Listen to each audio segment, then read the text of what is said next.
Oi gente, sejam muito bem-vindos em mais um vídeo aqui do canal Thay Tips. Eu sou a Tainara Leskizinski e hoje eu vou conversar com vocês. Eu passei em 2 mestrados, um na Universidade Estadual do Centro-Oeste, Unicentro, Campus Guarapava, em primeiro lugar, e o outro na Universidade Tecnológica Federal do Paraná, Campus Pato Branco, em segundo lugar.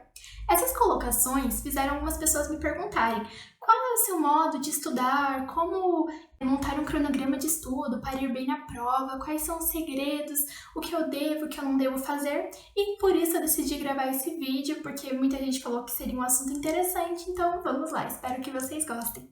Eu acho que a primeira coisa que a gente tem que fazer quando a gente vai participar de um processo seletivo, seja ele de mestrado ou seja do que for, é ler o edital com calma. Ver se você realmente se encaixa nesse processo, ver o que você vai precisar, o que não é necessário, seguir os passos que estão lá.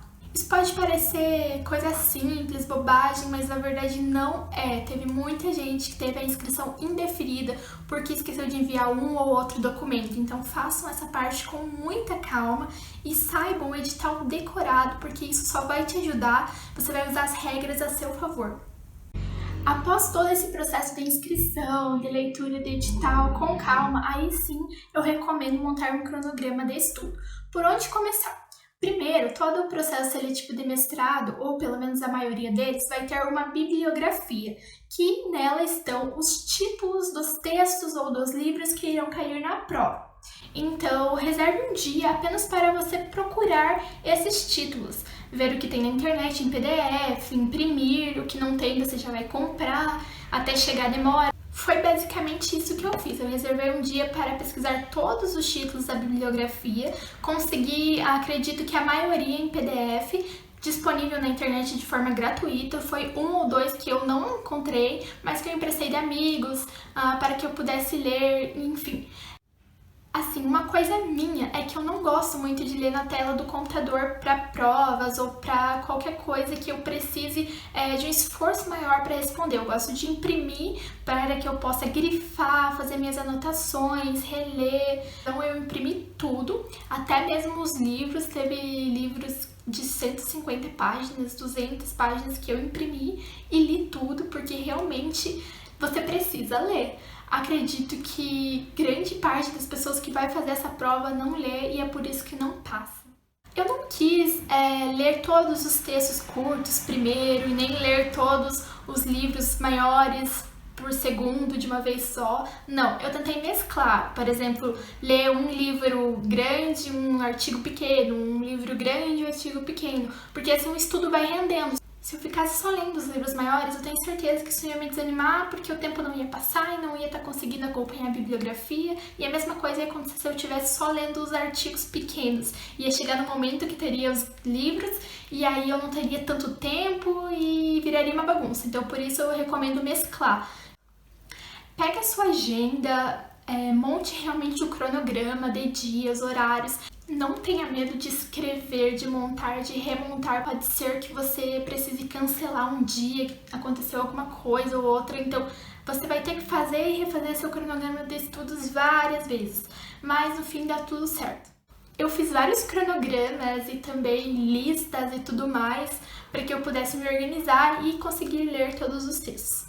Como eu já disse, é importante ler toda essa bibliografia, porém você não deve ler só ela. Procure resumos, textos que sejam complementares ou outros autores que mencionam esses autores.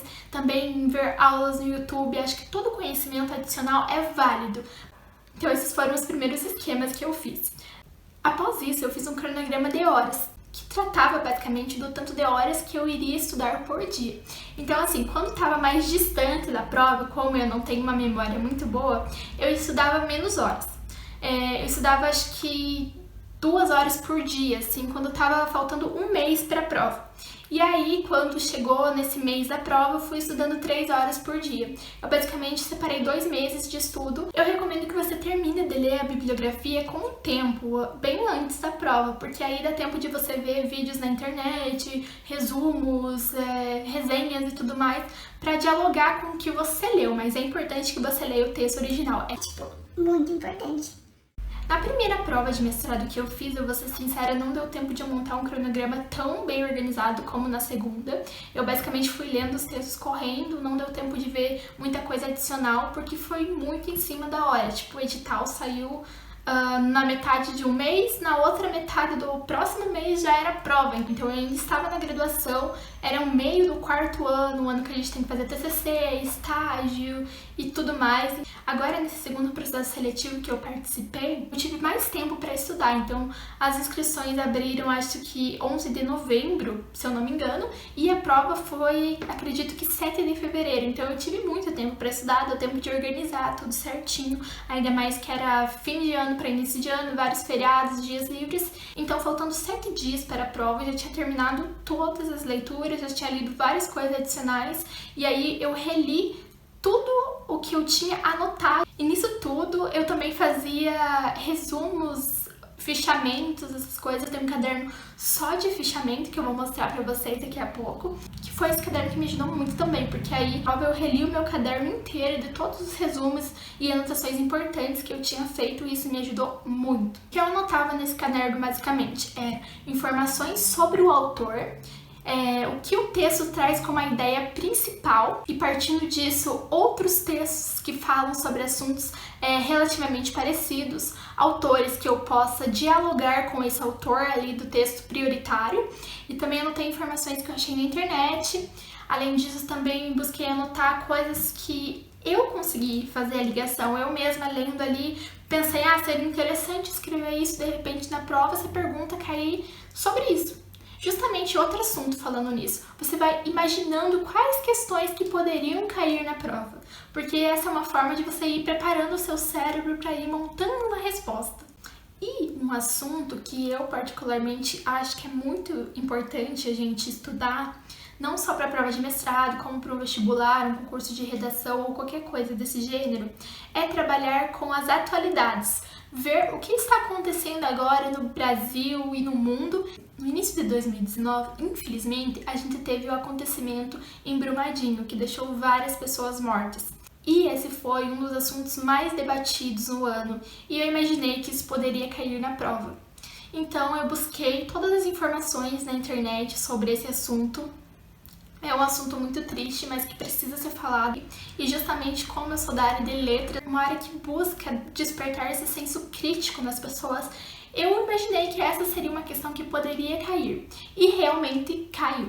E é claro, esse assunto precisava ser mesclado com a teoria. A teoria é a base de tudo, mas você tem que aplicar essa teoria, senão ela também não serve. Então foi muito importante que eu soubesse sobre esse assunto, sobre Brumadinho, sobre todas as informações desse acontecimento trágico, para que eu pudesse ligar elas à teoria. Então eu estava bem ciente da teoria e do assunto atual.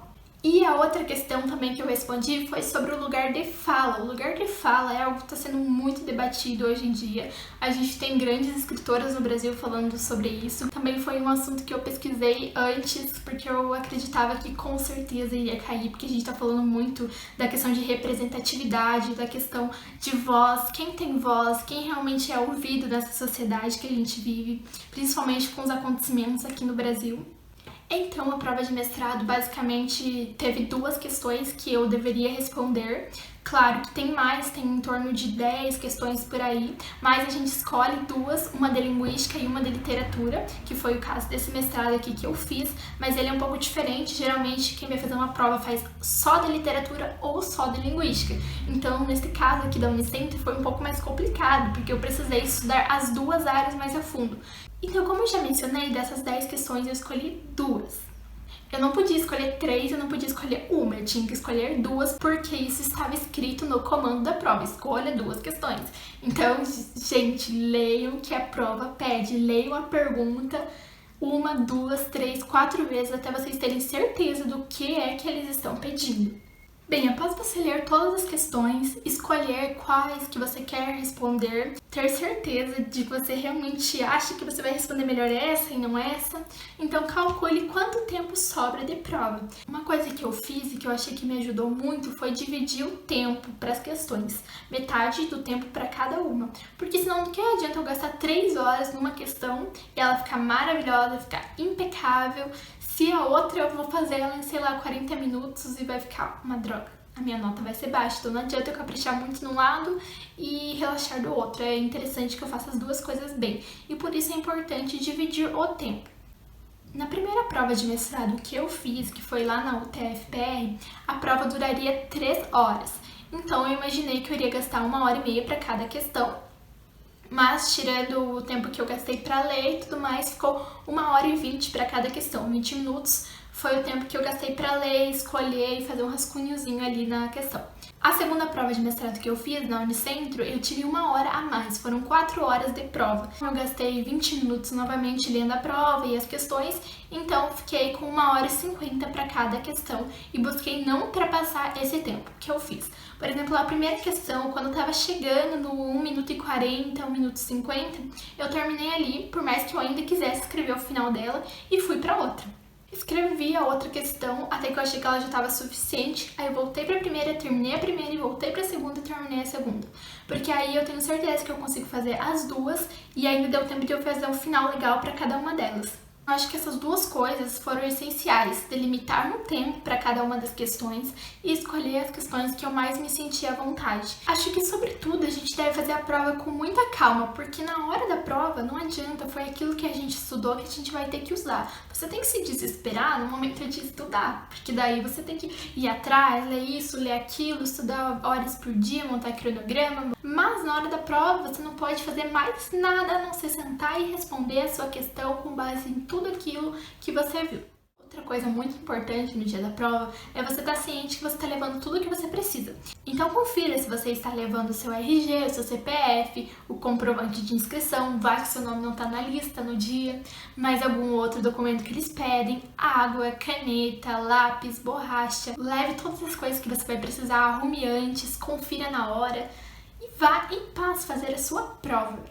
Acredito que todos os mestrados devem ter uma prova para sua entrada, então isso é muito importante que você não necessariamente siga esses passos que eu falei, mas que você crie um cronograma, que você crie o seu método de acordo com a sua personalidade, de acordo com as suas facilidades e com a sua disposição também.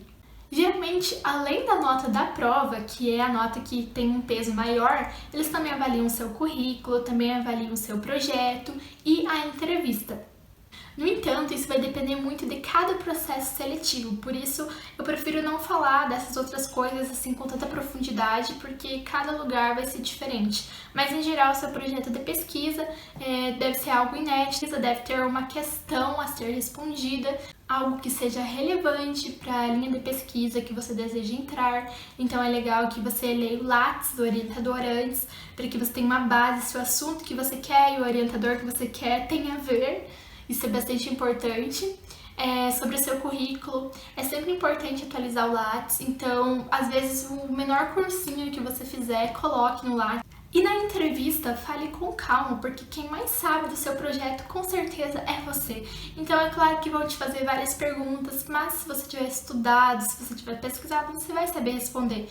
Então eu acho que o que eu tenho pra dizer nesse vídeo, assim, talvez a maior lição é que se você estudar, não vai ter uma pergunta que vai surgir do além, não vai ter uma surpresa enigmática. Você simplesmente vai fazer aquilo que você viu e vai dar tudo certo.